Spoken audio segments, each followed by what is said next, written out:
Hello friends, आइए हम लोग बात करते हैं आज करंट अफेयर्स पर।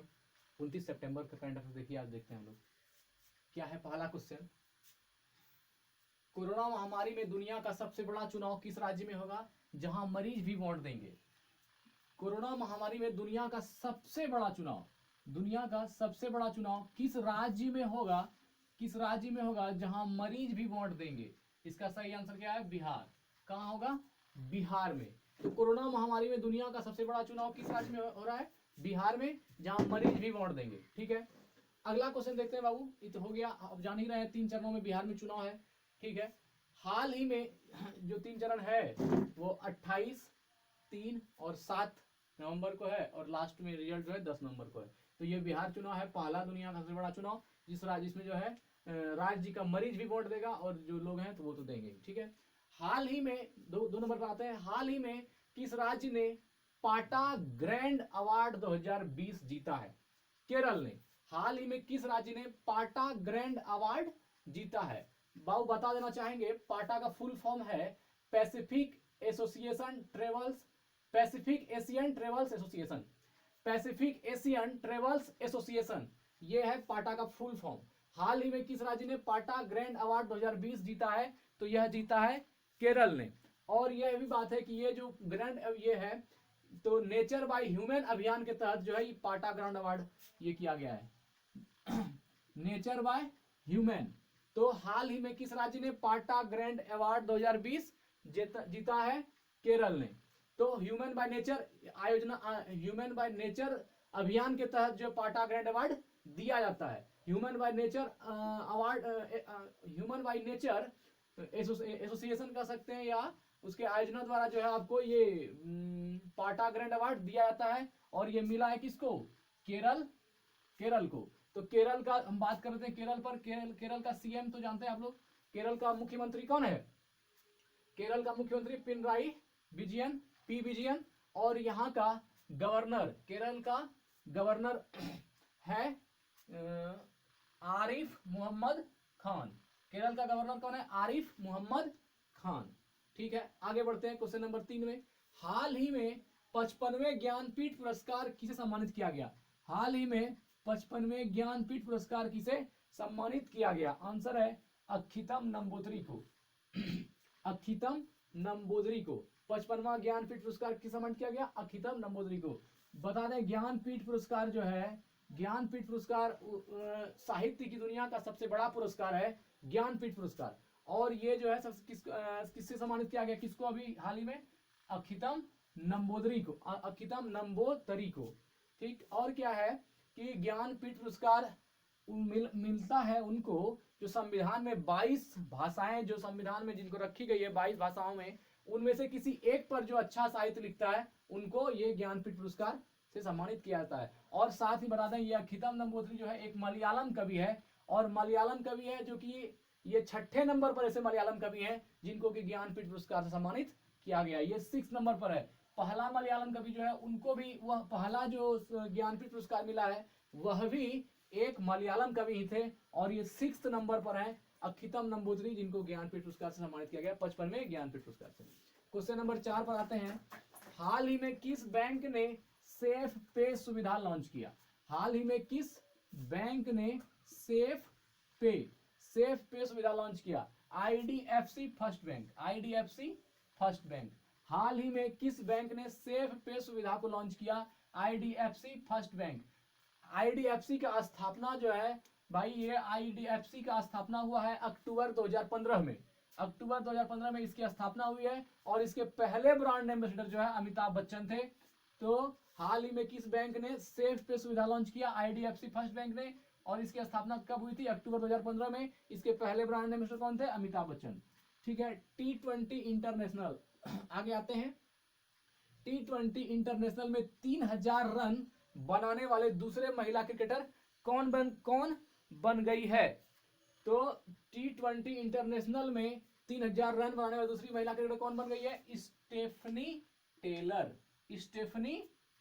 T20 इंटरनेशनल की बात हो रही है। T20 इंटरनेशनल में 3000 रन बनाने वाली दूसरी महिला T20 इंटरनेशनल में 3000 रन बनाना दूसरी महिला क्रिकेटर कौन बन गई है? Stephanie Taylor. जबकि पहली महिला कौन है? पहली महिला कौन है? Suzie Bates. इसमें पहली महिला जो है वो कौन है? Suzie Bates. सूजी बेट्स, ठीक। तो T20 इंटरनेशनल में 3000 रन बनाने वाली दूसरी महिला क्रिकेटर कौन बन गई? Stephanie Taylor. और सबसे पहली जो बनी थी वो कौन थी? Suzie Bates. सूजी बेट्स, ठीक। अब आते हैं क्वेश्चन नंबर 6 पर।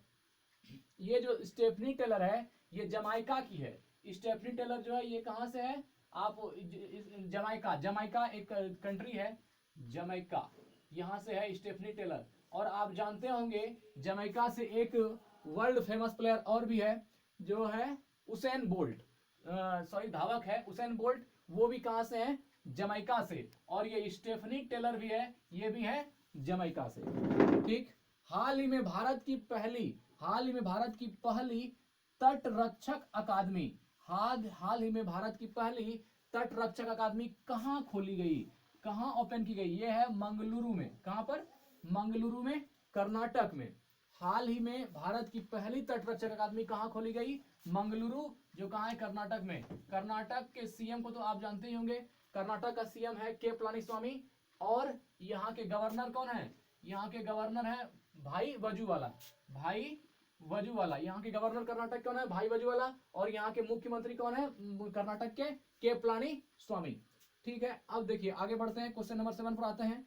हाल ही में आईपीएल में सबसे तेज शतक, हाल ही में आईपीएल में सबसे तेज शतक बनाने वाले दूसरे भारतीय कौन है? दूसरे इंडियन कौन है?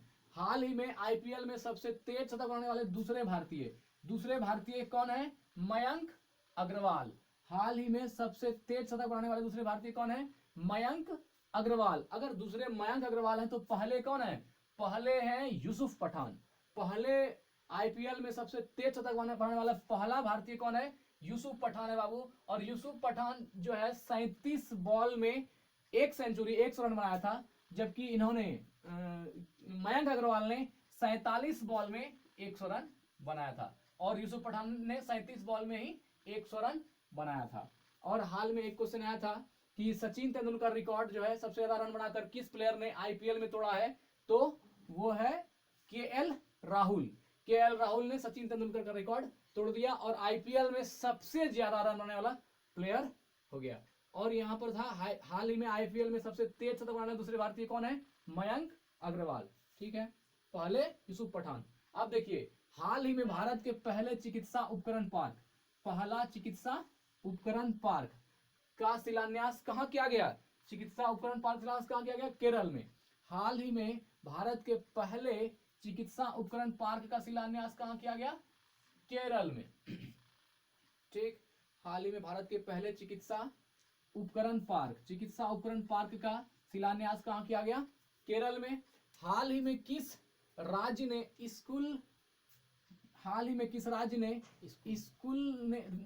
स्कूल में रेडियो के माध्यम से पढ़ाई शुरू की है? हाल ही में किस राज्य ने स्कूल में रेडियो के माध्यम से पढ़ाई शुरू की है? उड़ीसा। किसने? उड़ीसा ने शुरू किया है। उड़ीसा का मुख्यमंत्री तो आप जानते हैं नवीन पटनायक। उड़ीसा का मुख्यमंत्री कौन है? नवीन पटनायक, जिनको की सबसे अधिक बार मुख्यमंत्री बनने का दर्जा प्राप्त है। तो हाल ही में किस राज्य ने स्कूल में रेडियो के माध्यम से पढ़ाई शुरू किया है? उड़ीसा ने। और उड़ीसा के गवर्नर कौन है? गणेशी लाल। उड़ीसा के गवर्नर गणेशी लाल। और यहाँ के मुख्यमंत्री कौन है? नवीन पटनायक। तो किस राज्य ने स्कूल से रेडियो के माध्यम से पढ़ाई शुरू की है, ठीक। अब आगे बढ़ते हैं, क्वेश्चन नंबर 10। हाल ही में सांख्यिकी मंत्रालय द्वारा कौन सी रिपोर्ट जारी की गई है? हाल ही में सांख्यिकी मंत्रालय द्वारा कौन सी रिपोर्ट जारी की, कोई रिपोर्ट हाल में जारी की गई है सांख्यिकी मंत्रालय द्वारा, वह रिपोर्ट कौन सी है? Health in India. यह रिपोर्ट जो आई है हेल्थ इन इंडिया पर आई है सांख्यिकी विभाग से। हाल ही में सांख्यिकी मंत्रालय द्वारा कौन सी रिपोर्ट जारी की गई? तो हेल्थ इन इंडिया रिपोर्ट जो है सांख्यिकी विभाग से जारी की गई है हाल में, ठीक है। हाल ही में संयुक्त सैन्य अभ्यास काजिंद भारत और किस देश के बीच आयोजित किया जाएगा? आंसर है कजाकिस्तान। हाल ही में सांख्यिकी मंत्रालय द्वारा कौन सी रिपोर्ट हो गया? हाल ही में संयुक्त सैन्य अभ्यास, हाल ही में संयुक्त सैन्य अभ्यास काजिंद भारत और किस देश के बीच आयोजित किया जाएगा? तो कजाकिस्तान, भारत और कजाकिस्तान के साथ। कजाकिस्तान का राजधानी कहाँ है? कजाकिस्तान का राजधानी है सुल्तान। कजाकिस्तान। हाल ही में संयुक्त सैन्य अभ्यास काजिंद भारत और किस देश के बीच आयोजित किया जाएगा? कजाकिस्तान। संयुक्त सैन्य अभ्यास काजिंद भारत और किस देश के बीच आयोजित किया जाएगा? कजाकिस्तान। कजाकिस्तान का राजधानी कहाँ है? नूर सुल्तान। कजाकिस्तान की राजधानी जो है वो नूर सुल्तान है। कजाकिस्तान की राजधानी नूर सुल्तान। तो क्या है? हाल ही में संयुक्त सैन्य अभ्यास, संयुक्त मतलब मिलजुल कर, हाल ही में संयुक्त सैन्य अभ्यास काजिंद भारत, सैन्य अभ्यास का नाम क्या है? काजिंद। आपसे क्वेश्चन क्या आ सकता है? हाल ही में भारत और कजाकिस्तान के बीच संयुक्त सैन्य अभ्यास, उसका नाम क्या है? तो नाम क्या बोलना है? काजिंद। काजिंद। हाल ही में संयुक्त सैन्य अभ्यास काजिंद भारत और किस देश के बीच आयोजित किया जाएगा? कजाकिस्तान के बीच, जिसकी राजधानी कहाँ है? नूर सुल्तान है। कजाकिस्तान की राजधानी नूर सुल्तान। हाल ही में पनडुब्बी INS खांदेरी को कहां कमीशन किया गया है? तो मुंबई में कमीशन किया गया है। हाल ही में पनडुब्बी INS खांदेरी, INS खांदेरी, हाल ही में पनडुब्बी INS खांदेरी, हाल ही में पनडुब्बी INS खांदेरी को कहां कमीशन किया गया है? कमीशन किया गया है का अर्थ है कहां से लॉन्च किया गया है या कहां पे वह वर्क आउट कर रहा है। तो हाल ही में पनडुब्बी INS खांदेरी को कहां कमीशन किया गया, मतलब कहां ये काम कर रहा है ये INS खांदेरी, या कहां से इसको लॉन्च किया गया? तो यह आंसर क्या होगी? मुंबई। कहां से? मुंबई। हाल ही में पनडुब्बी INS खांदेरी को कहां कमीशन किया गया? मुंबई में। और इसको किसने किसने कमीशन किया या फिर किसने इसको लॉन्च किया? तो हमारे डिफेंस मिनिस्टर, रक्षा मंत्रालय जो है, रक्षा मंत्री राजनाथ सिंह ने, राजनाथ सिंह ने जो है इनको किनको हाल ही में पनडुब्बी INS खांदेरी को कमीशन किया? कहा? मुंबई में, रक्षा मंत्री राजनाथ सिंह ने। ठीक, आगे बढ़ते हैं। ईश्वर चंद्र विद्यासागर, ईश्वर चंद्र विद्यासागर पर आधारित संग्रहालय बनाने की घोषणा किस राज्य सरकार ने की है? ईश्वर चंद्र विद्यासागर पर आधारित क्या बनाना है? संग्रहालय। ईश्वर चंद्र विद्यासागर पर आधारित संग्रहालय बनाने की घोषणा किस राज्य सरकार ने की है? पश्चिम बंगाल ने की है। किसने की है? पश्चिम बंगाल ने। ईश्वर चंद्र विद्यासागर पर आधारित संग्रहालय बनाने की घोषणा किस राज्य सरकार ने की है? पश्चिम बंगाल ने। यहाँ का तो मुख्यमंत्री आप चीफ मिनिस्टर जानते हैं, यहाँ का कौन है? ममता बनर्जी। ममता बनर्जी। ठीक, ममता बनर्जी। ठीक, अब आगे क्वेश्चन बढ़ते हैं। विश्व हृदय दिवस कब मनाया जाता है? 29 सितंबर को। वर्ल्ड हार्ट डे, विश्व हृदय दिवस कब मनाया जाता है? 29 सितंबर को। विश्व हृदय दिवस 29 सितंबर को। हाल ही में किस पार्श्व गायिका, हाल ही में किस पार्श्व गायिका को लता मंगेशकर पुरस्कार 2020-21 से सम्मानित किया गया है? तो ये है उषा मंगेशकर। उषा मंगेशकर जो कि लता मंगेशकर की सिस्टर है। हाल ही में किस पार्श्व गायिका को लता मंगेशकर पुरस्कार 2020-21 से सम्मानित किया गया? तो उषा मंगेशकर को। मुंबई सरकार, और आप जान लें कि जब भी लता मंगेशकर पुरस्कार दिया जाता है तो ये हमेशा मुंबई पुरस्कार, मुंबई द्वारा ही, मुंबई गवर्नमेंट द्वारा ही दी जाती है। लता मंगेशकर पुरस्कार जब भी बांटी जाती है, जब भी किसी को दिया जाता है तो ये मुंबई गवर्नमेंट द्वारा। तो हाल ही में किस पार्श्व गायिका को लता मंगेशकर पुरस्कार 2020 से 21 सम्मानित किया गया? उषा मंगेशकर को, बाय महाराष्ट्र गवर्नमेंट। ठीक,